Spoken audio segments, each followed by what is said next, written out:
Hey everyone, it's Dez and Marco with After School with the Admins. Thank you for tuning in. Please like and subscribe, share with a friend. Here's our newest episode.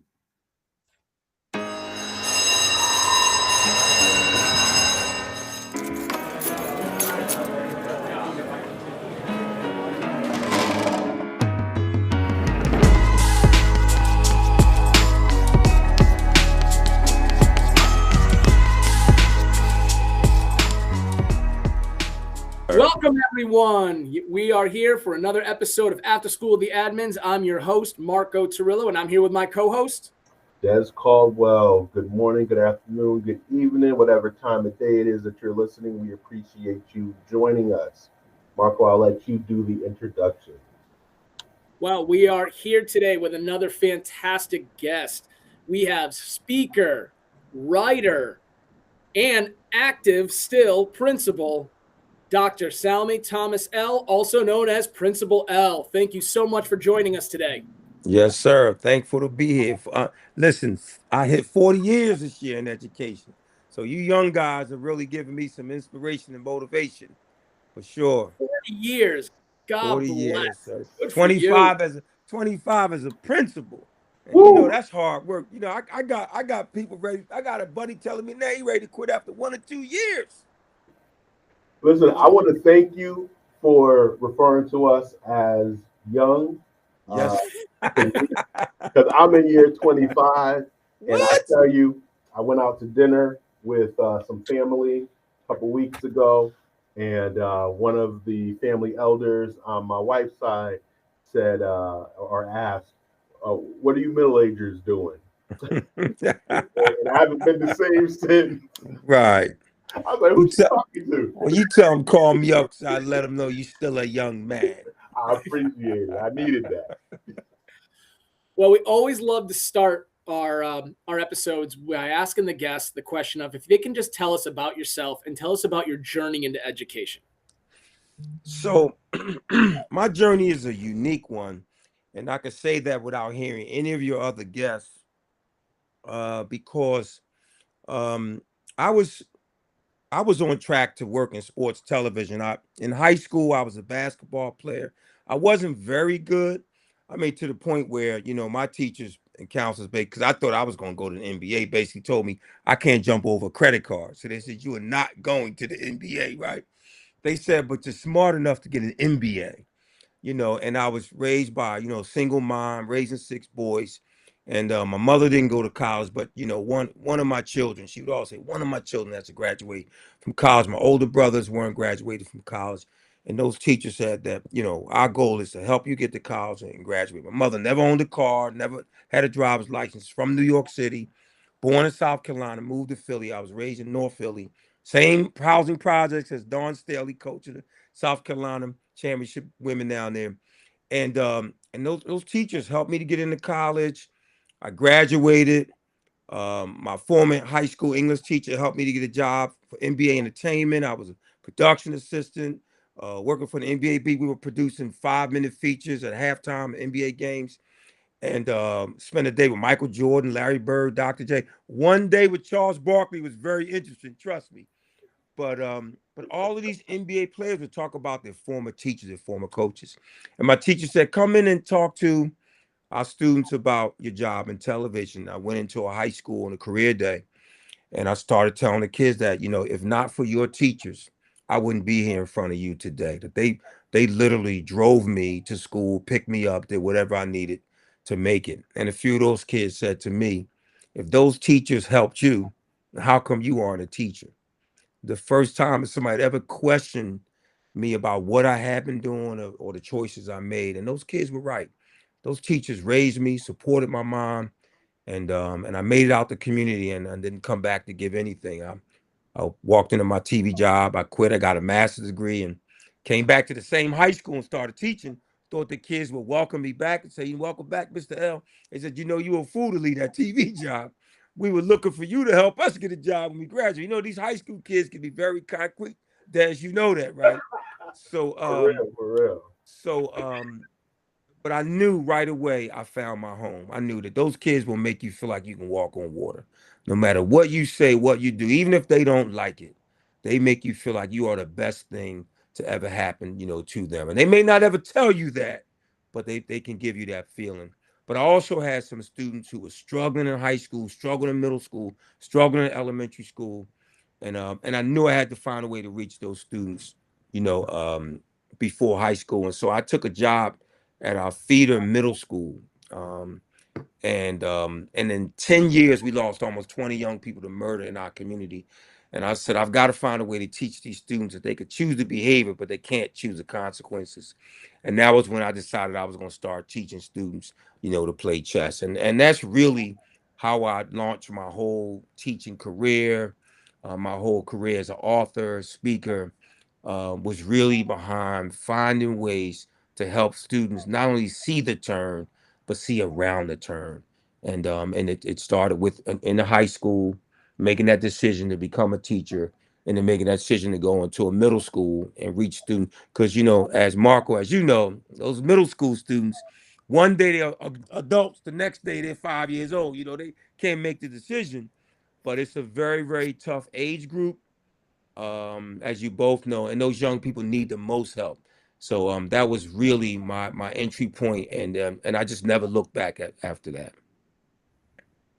I love that. And again, it goes to that statement that we keep hearing again and again. The interesting thing is about people's journeys in education are so different, but it's that calling that it just lets you know you were meant for it. Right. Whether it's you are a person who said, I grew up with two parents that were both educators and it was in our blood, versus the individual's like, I didn't do great in school. I wasn't supposed to do it. My family, like you just said, my family wanted one, just begging for one to get to go to college. Yes, sir. And then now you looked at it and you went back and you said, you're right.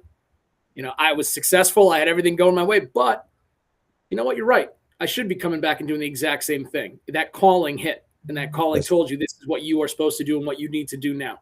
And now 40 years later, I'm going to say that 40 years later, still in it, still working, still spry and ready to go for another one. So it's fantastic to hear. 1987, man. I walked into that school, man. 1987. Yeah, it's a blessing. It's a blessing, brother. Trust me, because I've met some amazing people on my journey along the way. Guys like you and other educators, especially male educators and leaders out there. It's been it hasn't been an easy journey, but nobody ever told us it would be easy. But we knew it would be impactful. We knew it would be rewarding, and we knew it would be something that we could say to someone else, "You can be me because I was once you." And I think that's what I'm most proud of, the work that we do. So I loved hearing you say that we know it's not going to be easy. Mm-hmm. I think we are at a stage where people are constantly asking for us to make this easier for them. And I think that's part of our job as administrators. But one of the quotes that, or maybe it's a mantra, that you used is to stop praying for a lighter load and start praying for a stronger back. Can you walk us through the thinking? Where does that come from? How does that apply to education, especially in a day and time where, I think a lot of people are looking for, this, we hear work-life balance so much. Right. And, I need this lighter so I can do more. But what does that mean? I think, and as soon as you started talking about people asking for it to be easier and that kind of thing, I started thinking about that quote because, and I'm always clear with audiences when I bring, because I started by sharing that quote with my staff after every meeting.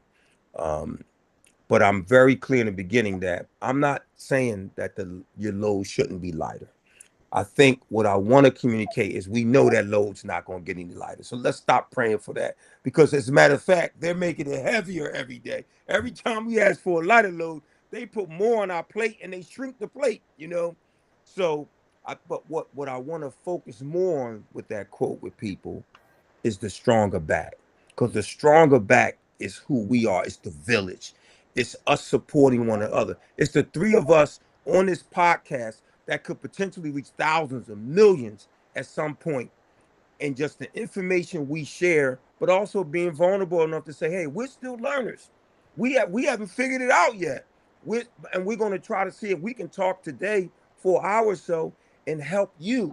Because if we help you, we're going to help somebody else, and it's going to turn around and help us. But the idea is that stronger back is find a mentor, find some leaders that you can work with, find some teachers who can support you. That's the stronger back that we have. That's a village. My question to people is, we want and we know we need that village, but who really wants to be the villager? Who wants to be the person that somebody can call on when they need that ear to not judge them, that person to just say, you know what, it's going to be okay. No, it's not. And that person honest enough to say, you know what, I'm gonna tell you right now, it's not going to get easier, but let me help you do some things. Let me tell you some things that'll help make the day a little better, right? To help you manage the stress.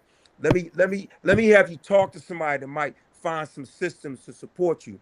Won't make it easier, but it might help bring some joy to what you do. It might help you bring joy to the other folks, that are doing it. And I think that's the the bigger part of it. Yeah, that lighter load is not coming our way, but that stronger back is there. We just have to be willing to embrace it, be open to the influence of others, build those relationships that we know are powerful enough to carry us through. And I tell people, it won't be Disneyland every day, but that doesn't mean you won't enjoy it. Frankie Beverly said, "Joy and pain." Right? You got to have a little bit of each. And I just found a way. 40 years later, I found a way to still wake up every morning with determination and go to bed every night with satisfaction. Now, I might not go to bed until 11, 12, 1 o'clock in the morning, but I'm going to bed and I'm waking up ready to fight another day, because I know there are young men like you out there doing it, but I also know there are people in my school, there are people out there in this country, in this world. 50 years, they're still doing it, Marco and Des. 50 plus years, people are still helping children. They're a blesser and not a stressor. So we can't stop. And sorry I took so long with that answer, but my students always say, "Are you a teacher or a preacher?" Because you want to keep talking. There's not much of a difference between the two. Tell me about it. At times, so they're individuals in time that it turns into one thing. Sometimes you got to preach to teach. You got to be a part of that. You got to be able to have those words that catch people, either whether it's catching them right there and then, or it sits in the back of their head and they're festering on it until all of a sudden they go, "Oh my God, now I got it. I figured out what he meant by that or what she meant by that."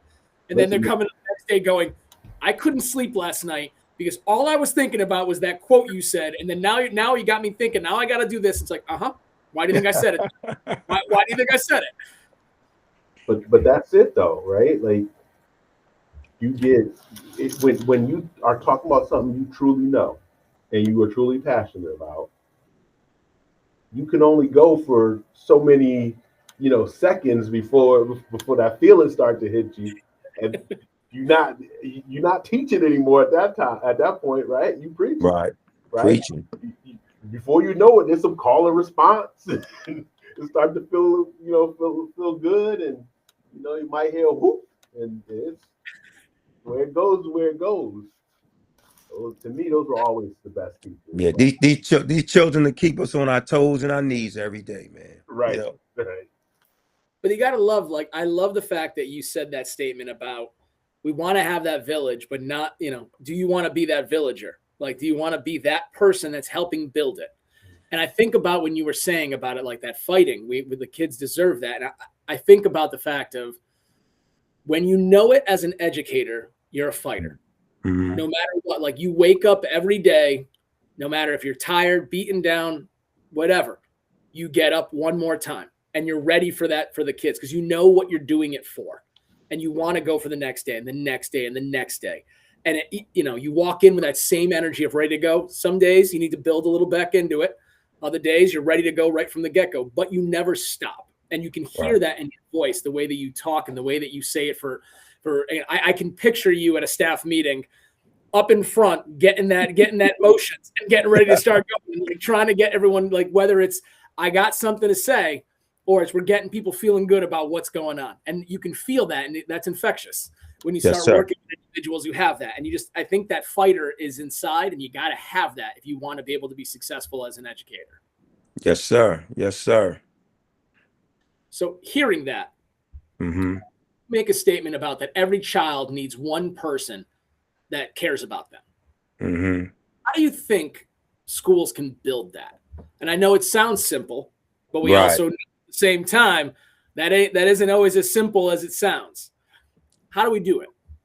It's not, and it requires a total team effort, a community, a village effort.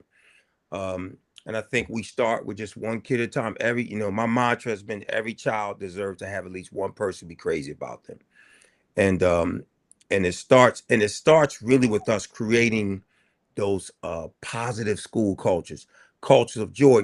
Because when we create those cultures where students can build the resilience, they can feel challenged, right? But also be joyful. I think then it becomes infectious, and there are other people who say, "Hey, listen, I guess I gotta follow along because that's what we all do. That's the fabric, that's the community." And then we also have to be aware of those students who might fall through the cracks, because there's some who could be very quiet, very withdrawn, may not be involved in after school programs or sports, may not really say much. And those students, oftentimes, we have to kind of be intentional about finding them and making sure they know as well. But listen, I'm here for you. And those students who do well, those students, because I was a magnet school kid, coming up. I went to the Masterman School in Philadelphia. It's actually one of the top ranked middle and high schools in the country. And it had at one time a very strong minority presence. It was a top ranked school. It was a magnet school, but those teachers in the elementary school, when I was at the district school, public school, they saw that and they said, listen, we got to build in. We got to find a way to challenge this young man. My mother didn't know much about the school. They helped her and said, you've got to go to this school. And but they were aware. That's that cultural relevance, that cultural competence where you know where kids are coming from, you know what they're going to, you're interested in what they're learning, how they're living, and then you build what you have around those interests. And I think that's the effort that it takes to make sure that every child has that person. And it's a continuous journey, because we get new students all the time, we get new staff members, but I think it all starts and brothers, it starts with us as the leaders. We are the prime facilitators of culture in our school. We don't just set the thermostat. We don't take the temperature, right? We actually set it, and then everybody else they really live through what we set through our example and how we work with our teams, our APs. I have some amazing APs. One of my APs gonna walk in here and grab his computer real quick, because it's in my office. But it's the teams that we have together, and we're all not going to be alike because we all have to have our own specialties, our own unique gifts that we bring to the table, and that's what creates that team, that passionate team that goes into a school and inspires teachers and staff members from all over, but also make sure that it's a school where children are knocking the door down to get in instead of knocking the door down to get out. And the same for staff members, as well. We're proud when someone says, hey, I told somebody they should come and work at our school. There's no greater feeling than somebody saying that to you, that I told somebody they should come work here, or I told a family they should bring their child here, because that's really what we want, on a daily basis. One of the conversations I had in choosing my place of work right now, I went in for my interview, and I asked a question about uh, staff attendance. Staff attendance wasn't great, Mm-hmm. and I asked, why was that? Because that's typically an indicator of staff who are unhappy. And one of the answers was, "Oh no, we're a family here. We're like a family." Right. And to me, I've heard those, I'm going to use the term dog whistles before, right? Um, and one of the first things that I tried to fight for was stop looking at this as a family, and we need to Mm-hmm. start looking at this as a team. Mm-hmm. Um, People use the word relationships a lot. I've Yes. got a relationship with this student, or this teacher has great relationships with those kids in particular, um, and we made the shift from using the word relationships to connections. Um, and so I like to ask that question whenever I hear someone talking passionately about culture. That was a culture move for us, that I think is paying dividends, but others, I think miss the days of relationships and family versus uh, connections and team. Um, Mm-hmm. what do you see as the difference between creating connections and relationships? And which do you use? I don't know that there is a wrong word to use, Right. but what do you how do you see that from your perspective? Um, there's a no pun intended, but there's a connection between the two. It was actually very courageous for you to make that move because you have the people that are resistant to change and can very well kind of um, stay in their old ways, not want to develop. But I love how you were able to make it relevant for them because people do talk about people talk about relationships all the time who don't have relationships with anybody, right? And then some who don't want to do the work because relationships is not just asking the kid how are you doing every day. It's deeper than that, and it's sustaining that. That's the connection that people, because what I say to folks is the connection takes you beneath the surface. The relationship, right, keeps you on the surface, but when you have a relationship and you make a deep connection, now you can start telling that person about things about them that they may not even remember, because or you connect what they've done in their past to something that's happening now in school. Maybe if it's a student that I've connected with, I can start developing my lessons around things that this student has talked to me about that they're doing outside of school. That's beyond a relationship. Now I'm making connections.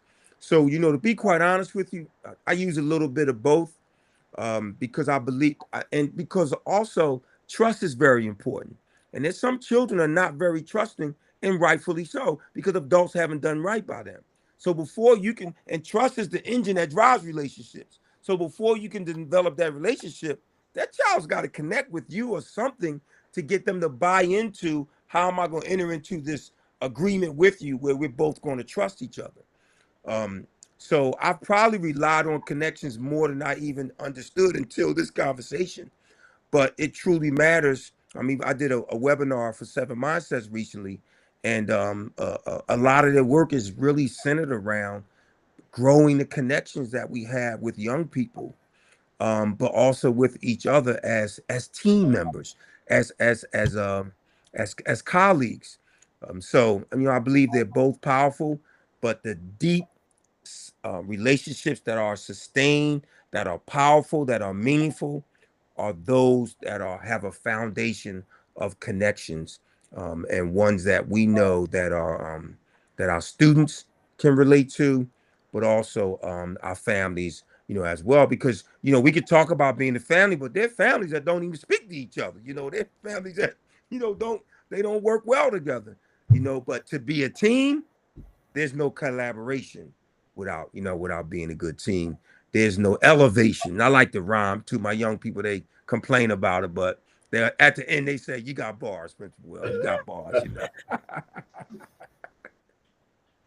Hearing that, do you think, I know it's kind of that chicken or the egg statement that you always hear in education. Is it school culture that has to be established first, or is it the academics develop the school culture? Because we know, Mm, think about that. we want to hold students to high expectations. We all want to see students succeed. But what we try to figure out always is, it first you got to build a school culture, or is it through the expectations, through the academics and what you're holding kids to, that becomes the school culture? Wow, that's deep. Now, and I'm gonna start with this, that your community may determine which one you start with, right? In the communities that I've worked in, I believe that the culture was more important than the academics immediately, because I had to get folks by. Number one, I had students who were coming from families that they didn't have successful, positive experiences, some of them in school, so they didn't trust us. The community didn't trust us. There was almost like they were sleeping with the enemy. If you work, and I became an educator in the same community where I grew up. So it was almost like my own friends, some of them didn't even trust me. So I'm from the school where I believe that the culture has to be developed, that we believe in these young people. Um, we strongly believe in the curriculum we're using, right? Because I was just having this conversation the other day with someone. You get the right student with the right type of family support, right community support, you could take the newspaper and teach that child and get them ready for high school and college. You know, it would require a good part of independent work and fortitude on their part. But I believe that the academics come after the culture. It comes after the connection. It comes after the relationships. It comes after the community engagement. Because if the community is not buying into that school, it's not going to last as long. Depending on some neighborhoods you're in, it can. You do best to make some great connections with some of those folks that operate in that community. But that being said, we all know that those academics are very important as well. And I think it just comes down to what is the priority where you are. Because if I'm in a community where I know parents have students in after school and weekend programs at Johns Hopkins, and I know that they're in space camp in the summer with NASA, that kind of thing, then I can make some other goals, other priorities and goals.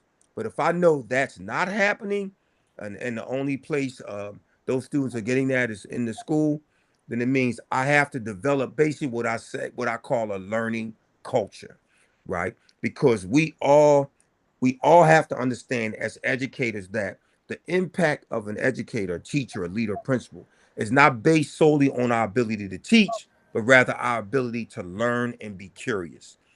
We have to develop cultures where people embrace the role of learner. You don't take off every PD day. You don't look at that day as a day where I don't know. You need to be on 150 on those days, because that's going to help you become a better teacher and leader. And when you go back into your classroom in the lab, now you're operating at a higher level, and the students are going to see it. Your colleagues are going to see it. So, and in a learning culture, that's what happens. We always understand that we have to get out of that comfort zone and move into that learning zone. That learning zone right next to the growth zone, which is right next to the frustration zone. So people avoid it most times. Our job is to get people to be comfortable with being uncomfortable. And it's not an easy one, as we talked about earlier. It's not an easy job, but nobody told us it would be easy. But we've got to get folks ready to understand early on that you're going to be on a journey where you are learning all the way until retire. And the moment you stop learning is the moment you stop getting better, and it's really the moment that you stop really being a good teacher, or a leader. So be a learner, embrace that role, and don't stop, because it also is a great model for younger educators and leaders as well, to see that we embrace that. So in the PD, as leaders, we're right there in the PD with you, because we want to learn. We're coming to those PLC meetings. We're there to support you, but also to model out, as even as the leader, as the boss. I'm coming in there and I'm learning right with you. I like that. It actually is one of my favorite quotes: "Is get comfortable being uncomfortable." In the sport I grew up in, as you talked about with basketball, mine was wrestling. And wrestling, that was one of the number one things we said: Get comfortable being uncomfortable. Because if you Mm-hmm. can't, you're never going to get better at this. You got to Right. feel comfortable in really bad positions, in times when you're tired, when you don't feel good, you don't feel right. When you can keep your mind right in those situations is where you'll get better. And that is true. In education, you got to go through the frustration, deal with Yeah. it. It's normal. I graduated from Simon Gratz High School in Philly. It's, Rasheed Wallace went to Simon. I actually was teaching at Gratz when Rasheed and Aaron McKee, Rasheed Wallace, and Meldrick Taylor, who was Olympic gold medalist, were all in high school at the same time, Simon Gratz. But when I attended Simon Gratz, I graduated in 1982.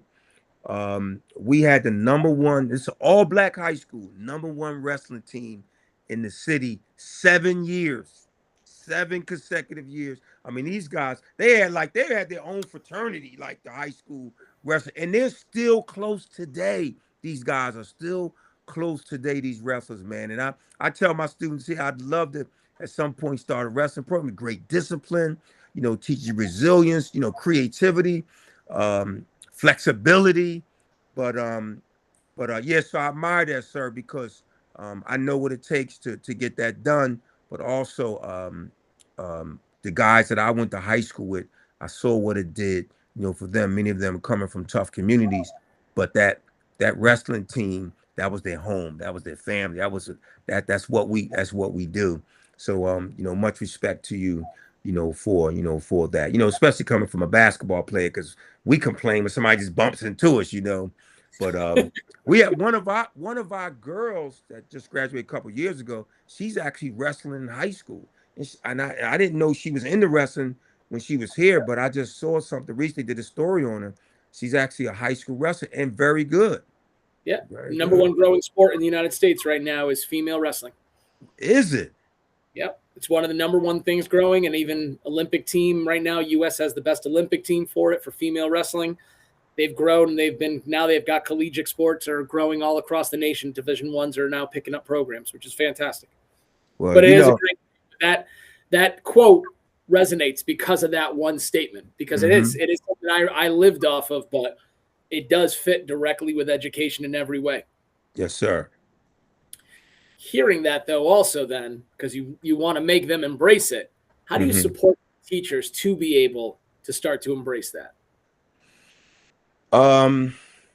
It's a multitude of ways. So I'll tell you one of the things that I've become better at as a leader is getting input from teachers as to what is it that you like to see that will help you grow. So I guess more personalized professional development, number one, personalized learning. Instead of me just choosing, or my team, we just choose, we get feedback from them. What do you think will impact your practice in the classroom the most? Because we'd like to try to deliver that to you. I'm also able to come back and say, hey, listen, you asked for this, so let me give it to you, and then let's talk about what we want to see. And most and my teachers and staff members have been amazing with, this year, one of our big buckets we want to fill is we really want to build thinking classrooms. We want to teach kids to critically think, problem solve. Let's not help them, right? Let's make them work till they get upset with us, like, because we won't help them. And then when they need the help, let's see if we can encourage some collaboration, and some support within the group. But I think, number one is we want to make sure that we're giving teachers input on their learning, giving them opportunities to select from a menu. And then also I think it's important for us to be present, with them, just being there, being in the classrooms, sitting in those meetings, with them and talking about the day and how it went, or lessons. And I was sitting with some teachers a few weeks ago talking about, they were planning, they were going to do a group lesson. They were planning for how they were going to differentiate, and folks had different opinions, and I'm sitting there like saying to myself, I'm learning, listening to these teachers, and I'm just glad that I'm a listener.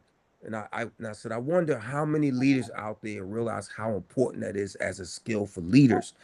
Just to listen, to be listening can be healing, for some people.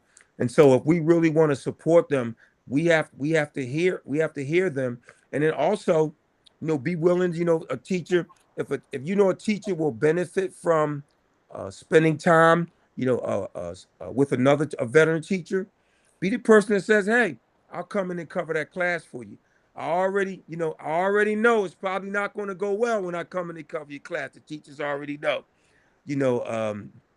But if you need that coverage and you really want to be there to watch that teacher and learn from that teacher, then at a minimum, I need to be able to come in there and support you and cover that class for you. I can't tell you you can't do that because nobody's available to cover that class. Now, if I can't do it, I can't do it.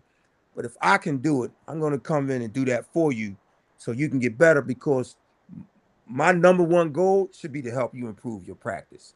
So if I'm going to help you do that, I got to find ways to get that done. And then I think we got to invest the resources. And and I'm working with the state and districts all over to really hone in on, if self-care is important, let's invest in self-care. If teacher development is important, teacher mentoring important, let's invest in that. So we've got to invest those resources into those areas that are needed. Students are struggling in the early grades with reading, and we got to make sure we're investing in getting tutors and getting training for teachers in early literacy. And we have a strong focus here in Delaware on that. Now, our state superintendent has really been intentional about focusing on that. But the key is personalized learning, being present. Right now, I tell people presence, ENCE, not ENTS all the time. The gifts and the coffee mugs and the baby showers, all those things are nice. And trust me, I try to overdo it on that kind of stuff. But I also know that sometimes they just love to see the principal, the assistant principal, just walk in the room and say, you know what? I just love being in this. Sometimes I just come sit in this room because it's joyful. And I love watching you do, what you do. Just to encourage, others, because as you know, these are some challenging times in education. And Lord knows these educators need to be lifted up, and these children, need to as well. And then also that joyful culture. If we're really going to support people, because we live in a world right now where folks will tell you in a minute, I can go work somewhere else, and it's true.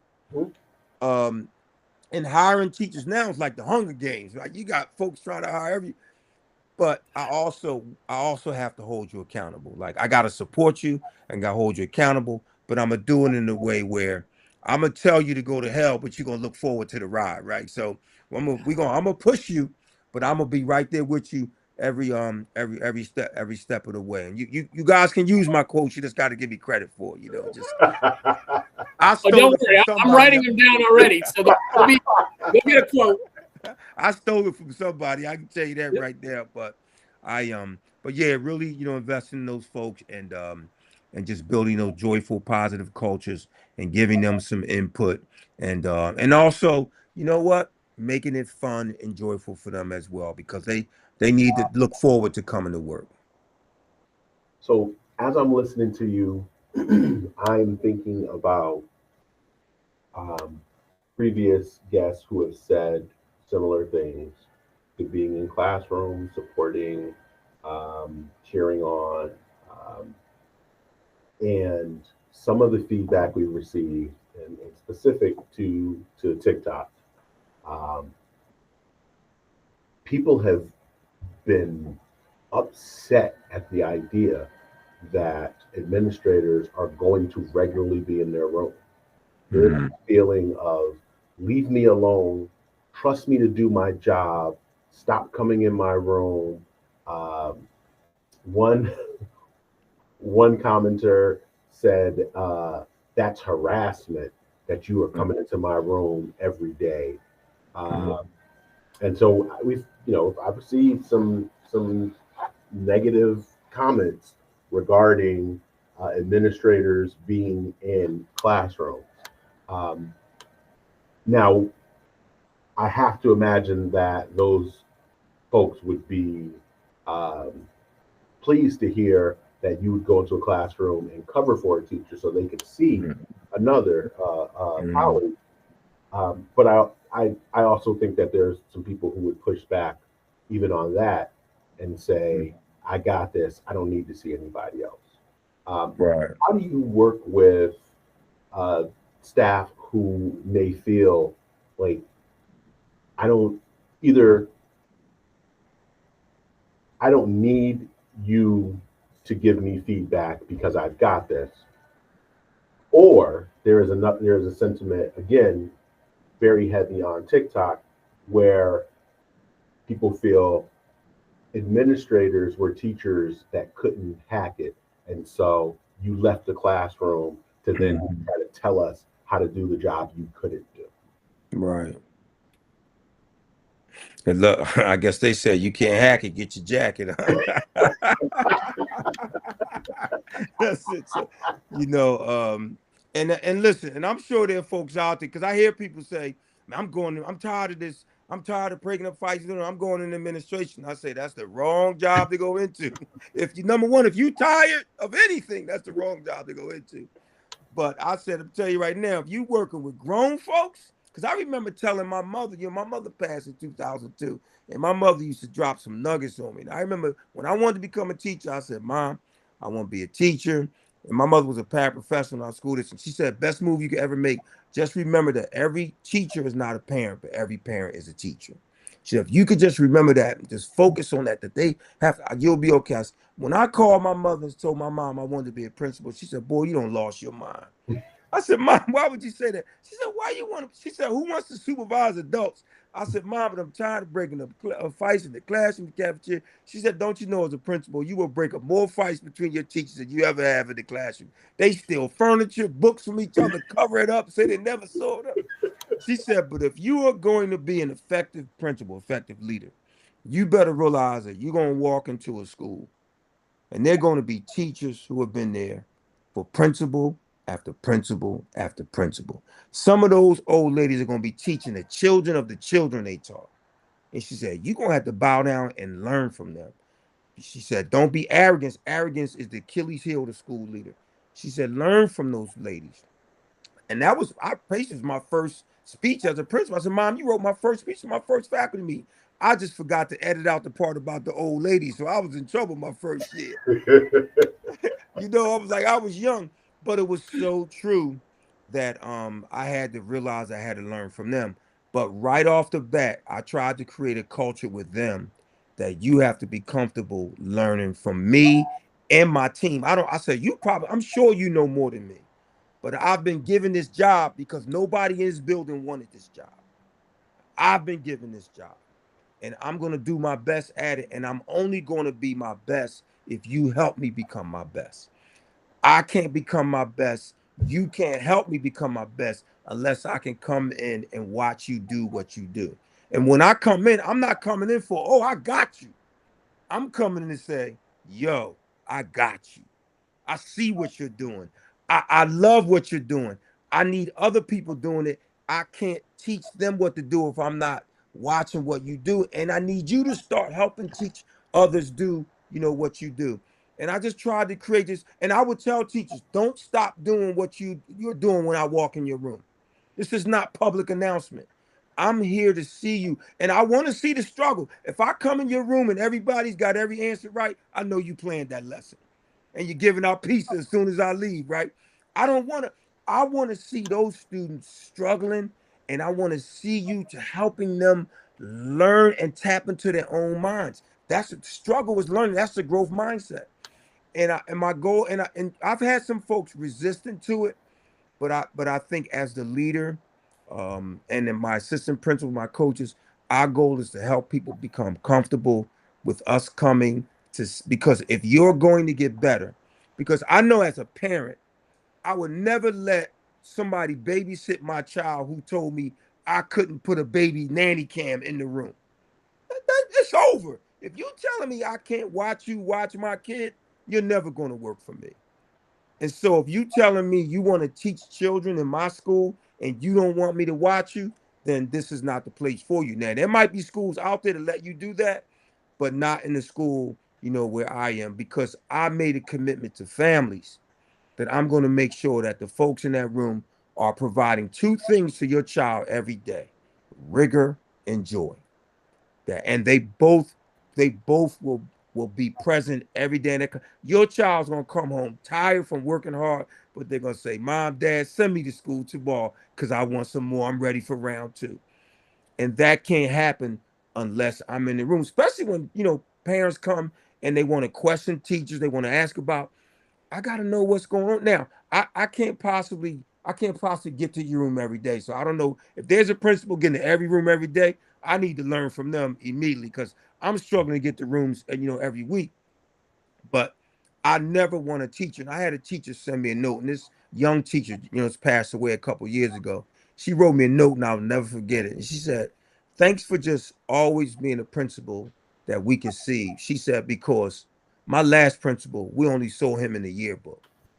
And that stuck with me. And I never, so for all the complaints, I just said, I gotta be there for that one teacher that never had a chance to see their principal. Now, again, when I'm coming in the room, I'm asking the students what they're learning. Can you teach me what you're learning?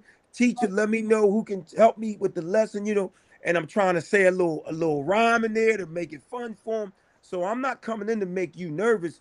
I'm coming in simply so those students know that you and I are partners together to try to help them improve in any area, where they are, with you. But they folks have to understand this is a partnership, and the principal is a teacher. See, now maybe this might help me score points too, because I go in and teach classes. Like I'll go in and teach you, or maybe teaching reducing fractions or something, and I'll say, can I and so the teacher knows, all right, so this is somebody that knew how to teach. He didn't just leave because he couldn't teach. And what I love is when the students say, "Can you come back tomorrow? Can you come back?" Because if I couldn't teach, they'd be like, "Man, go out the door. Let the door hit you where the pit bull should have bit you," right? But no, they're like, "Can you come back tomorrow? Can you come?"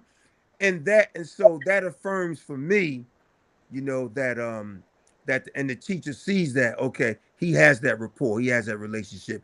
And then the most powerful thing is when I have parents enroll their children in my school, and they come in the office and say, "I already told my daughter that you're going to go to the school with the teacher that I had, because I know I learned, and I want to make sure that you're going to learn too." That's probably the most rewarding thing. Other than, when we see former students, we love seeing those former students out there in the world. They will let everybody in the mall know, "That's my principal, that's my old teacher." They're just so proud. And they're not proud of you because you let them watch Jerry Springer every day.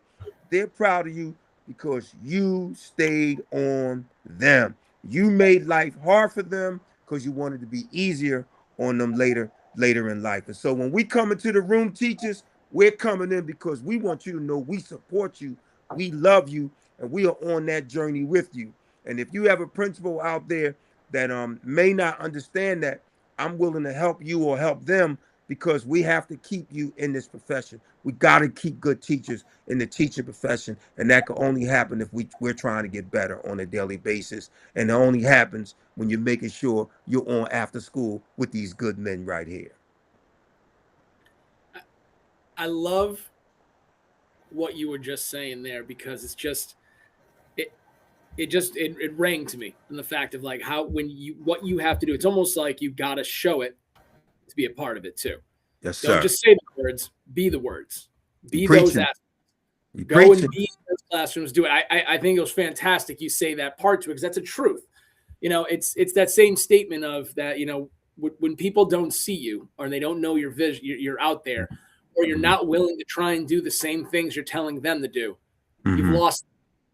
So you can't. So it's like you got to be able to fight for them, but at the same exact time, fight with them, in that group together. And I think that's great that you are willing to do those components every day. And you can see why your staff believes in you, buys into what you're saying. Your students see that too. And like you said, they want to come back. And now they're like, I want you to go to this school because I went here and this was the experience I had. And I think that's just such an amazing thing to think of when you're building it. And I think that's something that we hope people take away when they hear that, is be a part of it and be willing to stand side by side with them on it and be able to build it. You can't lead from the back. You got to be right with everybody else. Yes, sir. So I think it's great. Now, pivoting a little bit, you've written some books. Yes, sir. Just a few, just a couple. How many books are we at now? Just released book number 6, the ASCD, Meet Their Needs and They'll Succeed. Well, we're going to get to that book before we end today, but there's one book I want you to talk a little bit about beforehand. That's The Immortality of Influence. So I love the fact of this book is about helping teachers know their effects on kids.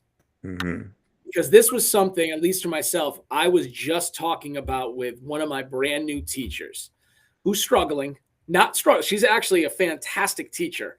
She's struggling mentally within herself of the belief that she is not a good teacher. Yes, sir. She feels the kids aren't getting what she thinks they need to get.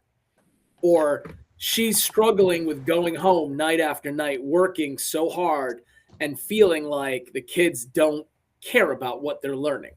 And I tried to explain to her, no, they do. You just are not going to see it. And she struggled with that statement. I was trying to get her to understand that, like, we can never name the moment the kid will get it. We also can't name the moment the kid's going to come back and say to you, you were the person that helped me. Thank you so much. We'll never see those. That's that little thing that we do in education. We don't know it, but It's there. It's working. And I like the fact of this book. And so I wanted to see if you can talk a little bit about that, about this immortality of influence. Yeah, and there's several spheres of influence.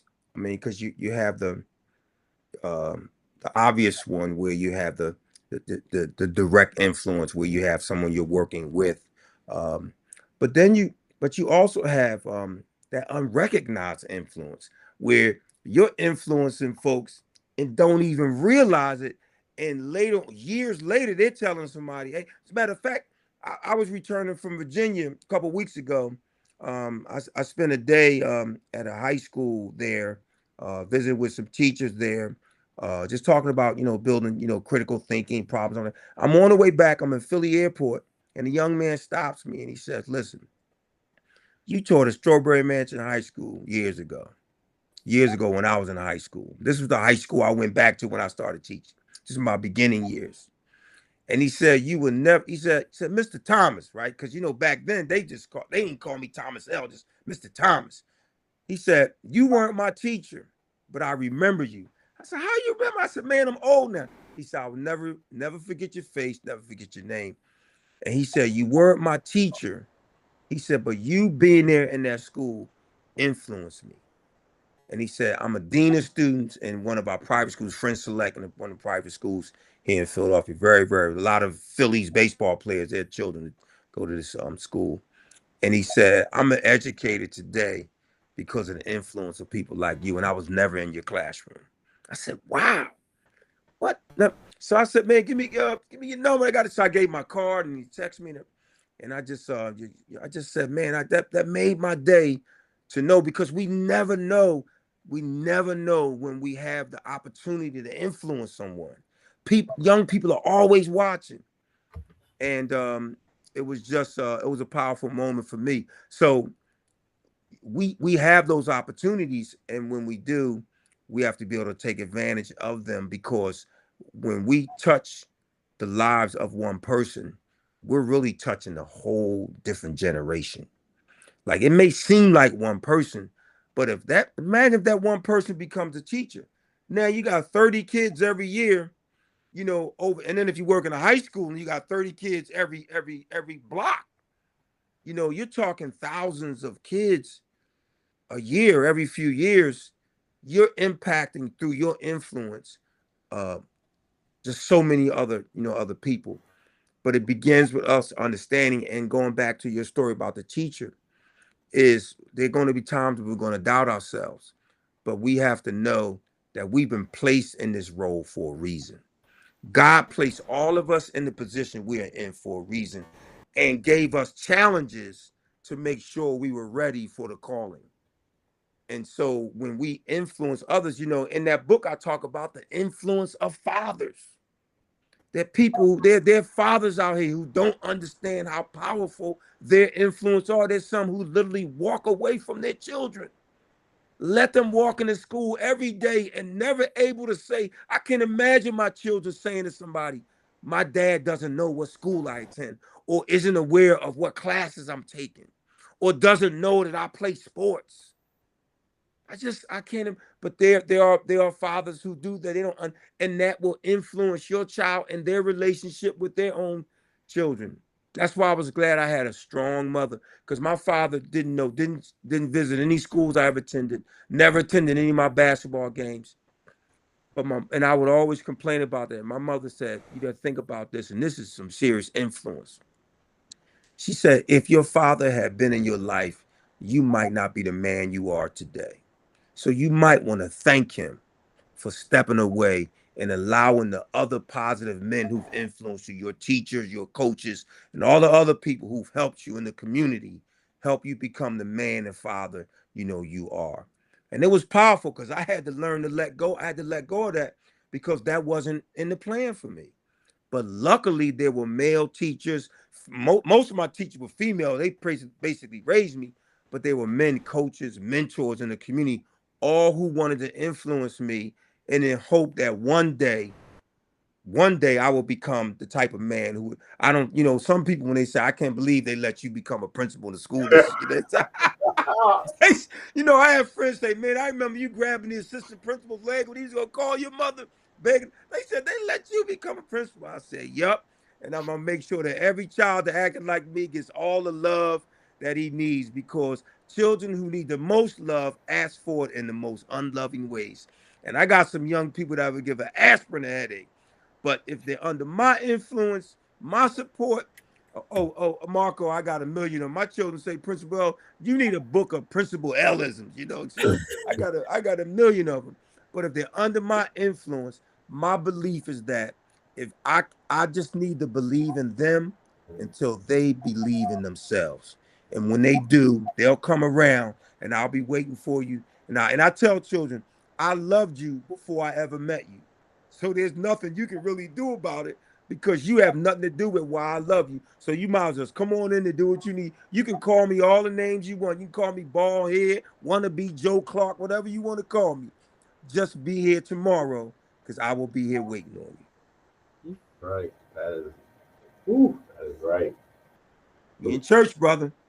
So as you were speaking, it jogged my memory. I taught seventh grade ELA was my first teaching gig, and I had a student my first year um, who I have reconnected with now.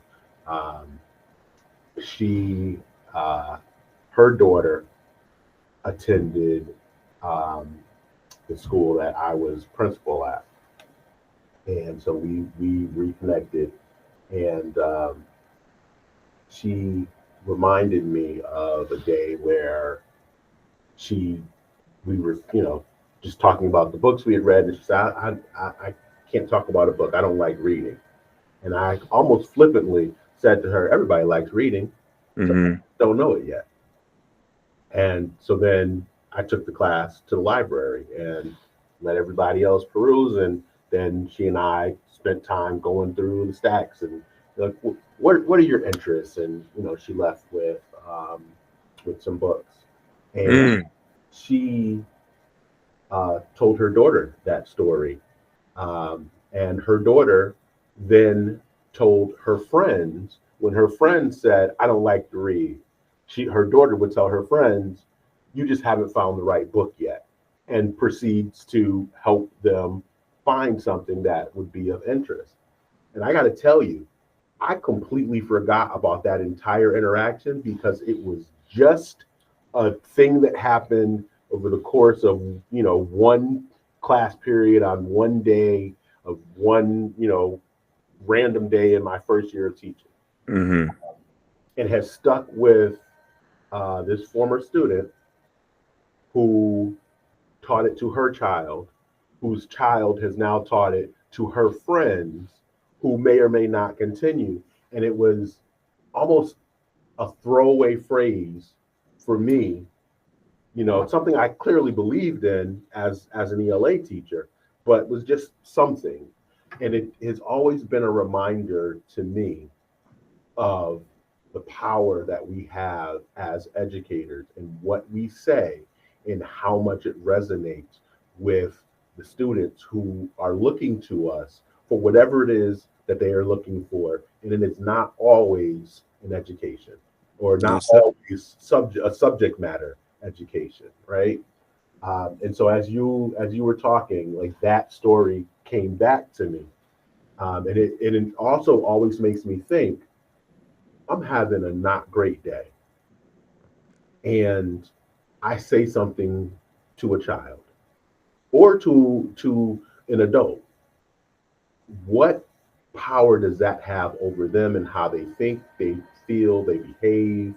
Um, how we move forward, be it connection, relationship, or otherwise. How does that impact and how does that carry us forward? Um, and I just want to thank you for causing me to remember, that lesson that Mhm. I didn't know I taught at the time, and all the future lessons that lesson begets. That ripple in the pond that goes on forever, the immortality of influence. There you go, brother. Full circle, man. I mean, and I think there's so many things that I think about now, as we get more experience, things that I did back in my first and second year, I was like, I didn't realize I did that, or I would have done that over, but I learned from that, and I think about, and that a lot of what we did or said informed, what we do now. But I think the beauty of it is that you're man enough, strong enough, confident enough to say, "Hey, listen, maybe maybe that was something that I could have done differently, or maybe I'm glad I did it that way. Um, just hope that it came across, in the right way." Um, but again, that's the influence, and that's what happens, and we got to keep, and we can't. And the thing is, we can't be afraid to take risks to try to impact, because you got to choose impact or compliance, right? That's the choice you got to make. You can't, you just check the box, or you got to do what you think is going to, and it means we're going to be wrong sometimes, right? Or it means that we may not get the desired effect. But what you're not going to ever tell me is I didn't try. Right. That's what you're not going to tell me, is I didn't try to help somebody, try to influence. And I think that's what, at the end of the day, when we're all done, said and done, that's what we want people to be able to say, that I don't care what was going on. That man was going to try to get that child to stop doing it, or he was going to try to do it. And that's what we want for Right. sure, man. Right. And we'll make mistakes, but Oh yeah. like your mother told you, eat the fish, spit out the bones. Right. You read that somewhere? Because my mother surely told me that. Listen, we do our research. Don't You're worry. doing some research, man. Hey, I had to beat you to one of them. Man, man. Because I'm telling you, I was a young teacher, I was struggling with this rap music, these kids, because everything was cursing, the N-word, da da da. And my mom, this is one of the times she used it, and she said, "Listen, you gotta understand, that's their music, and if you opposed to it, you're never gonna be able to connect with your students." Mhm. So she said, "You better learn to eat the fish and spit out the bones, but find out, because she's somewhere in there, in between those words, is what's getting into their head." Yeah. And if you can get in there with it, they're gonna buy into anything you're trying to teach them. And that's, so y'all doing some real. That ain't no AI right there. Man, taking me back, brother. Taking me back, man. So, Principal, I want to give you a chance to talk about your new book, Yes, Meet sir. Their Needs and They'll Succeed. Can you tell us a little bit about it?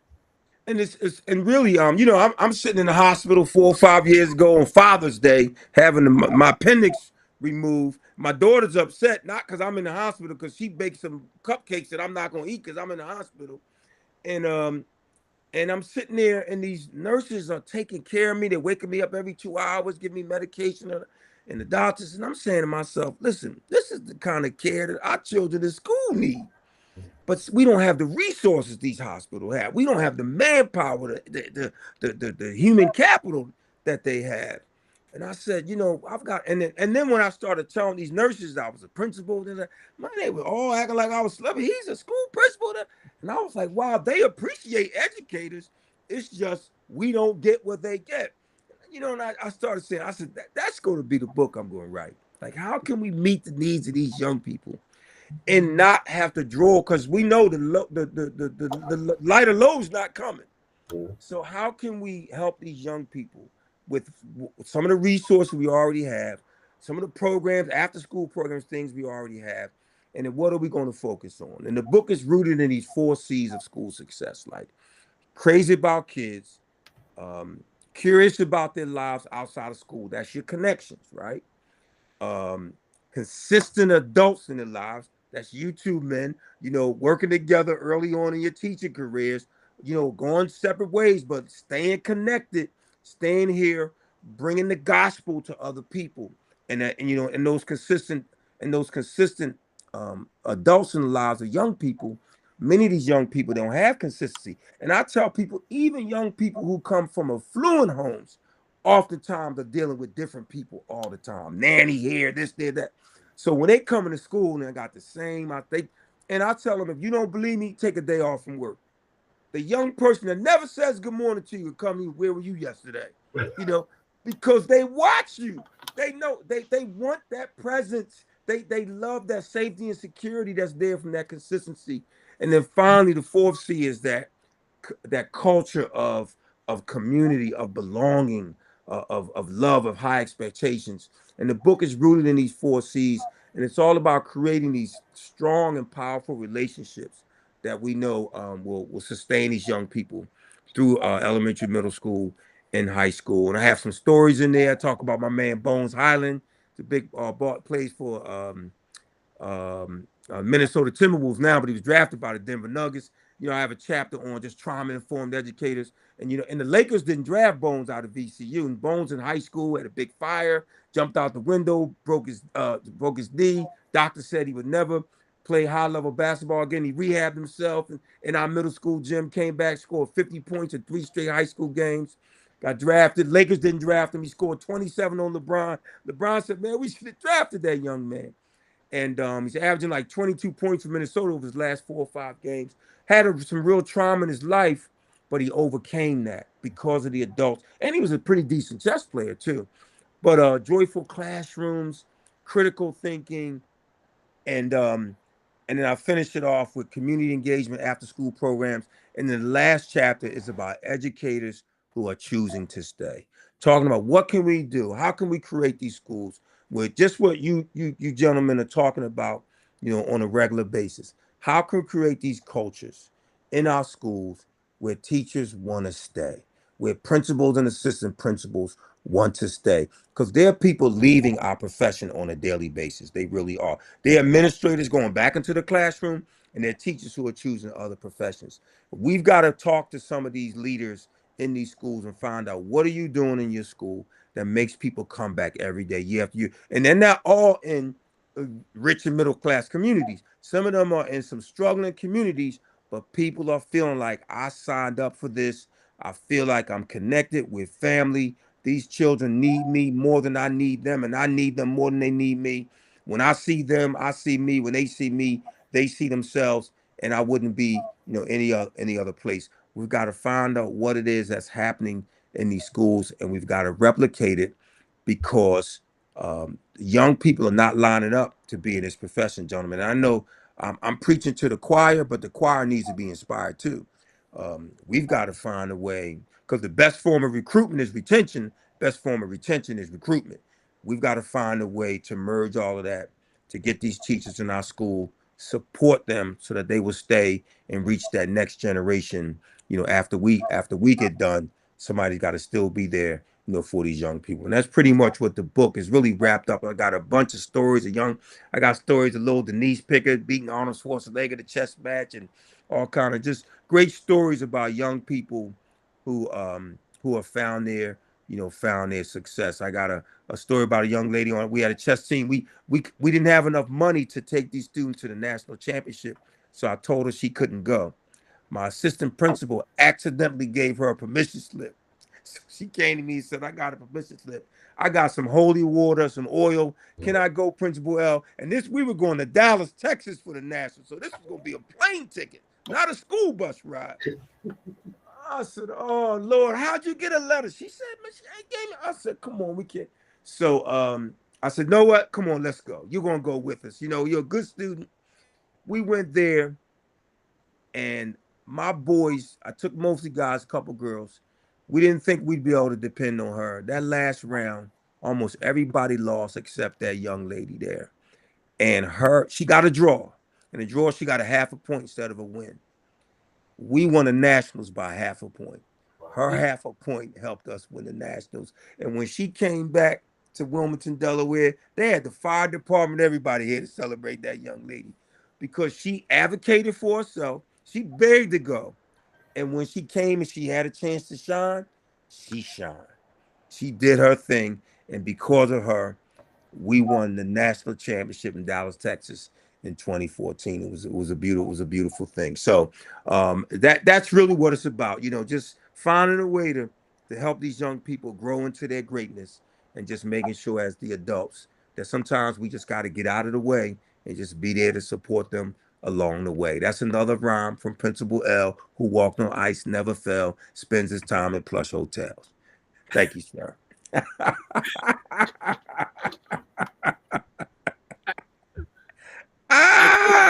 Literally how quick an hour has flown by during this. You might have to edit. You might have to edit some of that. Nope. None of that is getting edited. That's staying in there in the very end. That's me. That's me on a daily basis, man. Staff meetings, classrooms, whatever. Listen, parents. I still have a bunch of questions for you too, and we're out of time. But I got to be honest. I'm thinking the part 2 is definitely going to need to happen because I want to know more about the chess and how that's got into. You have other books I was interested in. I want to get a chance to talk with you about too. You've been fantastic to talk to today. I appreciate you, bro. I appreciate you guys. Yeah. For myself, I can tell you, thank you so much for being a part of this today. We really do appreciate you being here. We like to usually ask one final question, which is, if you could speak to right now someone who's looking to become an admin or looking to get into education, what's your one piece of advice you would give for them? The one thing you'd want to say to them if they're coming to you and saying, Principal Al, I want to be like you. I want to become an admin. What should I do? Like, what's the one thing you think needs to be told to them? I would tell them to stay true to who you are, your beliefs. Don't buy into what other people tell you. Follow your heart. And then what I would also say, always keep in the back of your mind, is this something that I would do for my own child? Is this a school where I would want my own child? Is this a place where I do this for my own? And if it's okay for your child, then it'll be okay, for those children. Stay and always remember that you were chosen for this, and that there are people out there. Reach out to others. Nobody does this alone. We have a village. That's the stronger back. We have a community. Stay connected. Find you a mentor, but stay true to who you are, and just make sure that those children know that they have a place where they belong and they feel special and they feel valued. And and the rest will take care of itself. Great words. Great words. Des, any final words? No, I appreciate this time with you. Do hope that we're able to do it again. To all the listeners or viewers, you can't say you didn't walk away with a whole lot more than you sat down with at the beginning of this conversation. So I look forward to seeing you and interacting with you in the comment sections. But you better come correct, because better come correct, because listen, because Daz and Marco and Principal L, we'll do a Principal L drive-by, come give you some knowledge up close. We're gonna drop. If we got to come into your school and talk to you, we got to keep you in the profession. But I wanna turn it around and thank you two for creating a platform for educators and leaders, like myself, to be able to communicate with a wider audience. And anytime you want me, you reach out to me. I'm not Arnold Schwarzenegger, but I'll be back. All you got to do is call me, and I'm coming, brothers. I appreciate you. Thank you. And don't worry, we will be making that call. You got it. We want to continue this conversation a little more. Yeah, this was fun, man. I appreciate it. I needed it. Yeah. Principal, thank you honestly so much for being a part of this. on a Friday after a long week, you know, I know I speak for Des when I say this. This is really something that it's uplifting for us.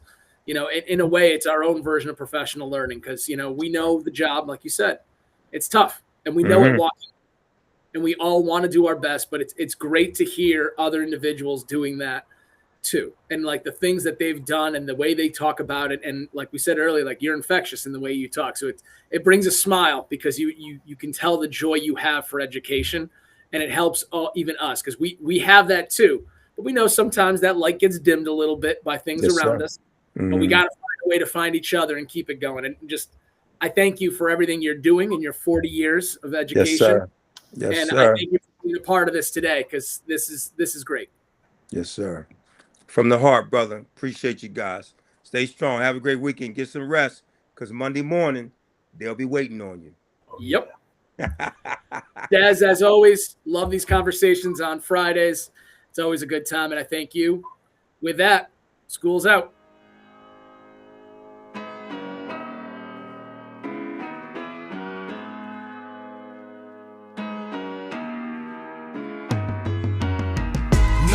You all will be missed. Until then, I gotta blow you a kiss. Until we meet again on that other side, this my rhyme. We all love you to the end of this time, always.